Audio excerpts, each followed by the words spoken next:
What if the scariest stories were never meant to stay by the firelight, never meant to fade with the morning, but instead were echoes of something ancient, something patient, something that learned how to survive by changing shape, waiting for the right moment to resurface online?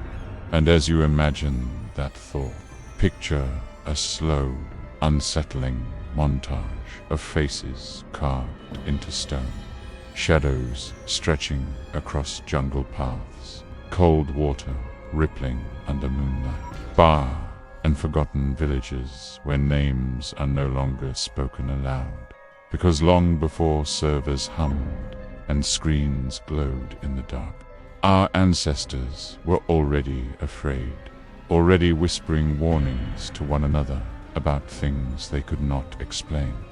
And those warnings became legends rooted in specific places, born from real dangers, cultural anxieties, and primal fears that all humans share: fear of being watched, fear of being deceived, fear of wandering too far and never finding the way back. And tonight, we are not just retelling those legends, we are breaking them open, extracting their fear DNA, and rebuilding them into modern creepypastas designed for an internet that never forgets and an audience that never truly logs off. Because every local legend, no matter how old, carries within it a core terror that still works. A fear that bypasses logic and speaks directly to the instinctive part of the brain. The part that tightens your chest when you feel eyes on you in an empty room. The part that knows when something is wrong, even when everything looks normal.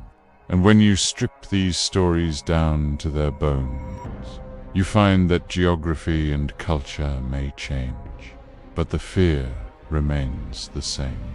And that is why ancient legends are not outdated.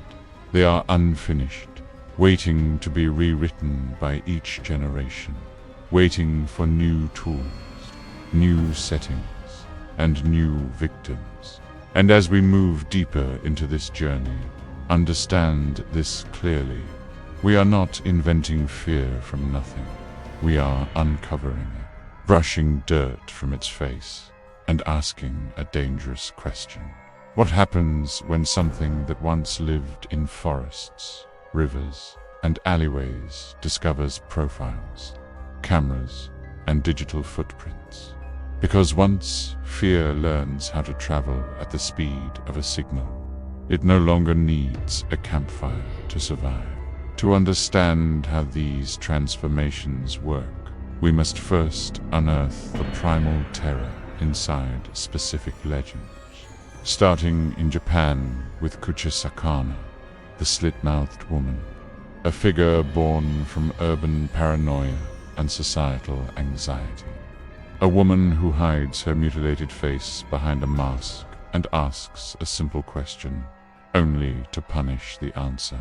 A legend that reflects fear of deception, of appearances that cannot be trusted. And when we pull that fear into the modern world, it becomes something far more familiar. A perfectly curated online profile, flawless photos, gentle messages sent late at night, a presence that feels intimate far too quickly, until the mask slips through a glitch, a reflection, a saved image that was never meant to be seen. And suddenly the fear is no longer about a woman on a dark street, but about digital stalking, about realizing someone has been watching you across platforms, learning your routines, your vulnerabilities, asking questions that feel harmless until you understand that no answer keeps you safe. And from Japan, we move to Scotland, to the Kelpie, a shape-shifting water spirit that lures travelers with beauty and charm before dragging them beneath the surface, a legend rooted in the very real danger of cold, deceptive waters.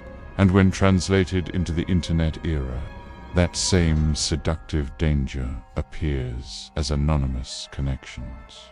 Profiles without history, voices without faces, people who seem to understand you perfectly, who invite you somewhere private, somewhere just out of sight and like the Kelpie's riverbank.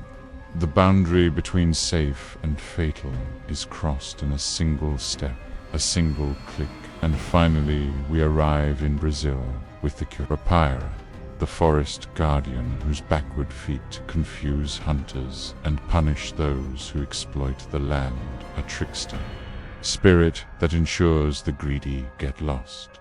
And in a modern retelling, the forest becomes the digital wilderness, endless data paths, hidden permissions, and invasive surveillance.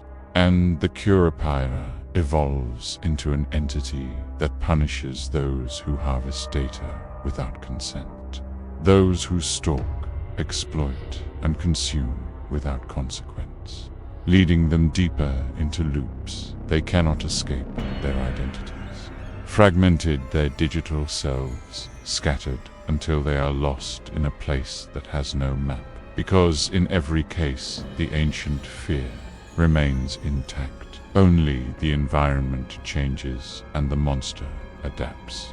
This is where we begin crafting modern nightmares, following what can only be described as a creepypasta blueprint. Stories told in the first person, grounded in everyday settings, built slowly with escalating tension and endings that refuse to explain everything. Because ambiguity is where fear thrives. And when we fuse this structure with the essence of ancient legends, the A result feels uncomfortably real. Imagine the Kelpie's seductive lure reborn as a dating app encounter. Messages exchanged over weeks, a sense of trust carefully cultivated, a meeting arranged near water, not because it is dangerous, but because it feels peaceful. And only later does the narrator realize how many details were mirrored back to them, how their own words were used as bait. And as these stories spread online, shared, debated, and doubted, the internet itself becomes an echo chamber where reality and fiction blur, making the fear stronger. Because someone always knows someone who experienced something similar. And this is why these stories persist, why audiences are drawn to them, because they recognize the fear, even if they deny the monster. And now, this is where you become part of the story. Because somewhere in your hometown, there is a legend that has not yet found its modern form, a whispered warning, a place people avoid without knowing why.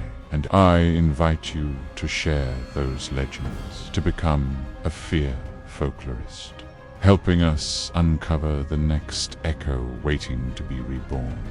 Because the unseen horrors are not limited to screams or shadows.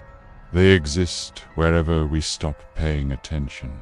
And as this chapter ends, remember this final thought. The echoes of the past are not just stories. They are warnings, adapting, evolving, and waiting patiently in the quiet spaces of our modern world, listening just as you are now.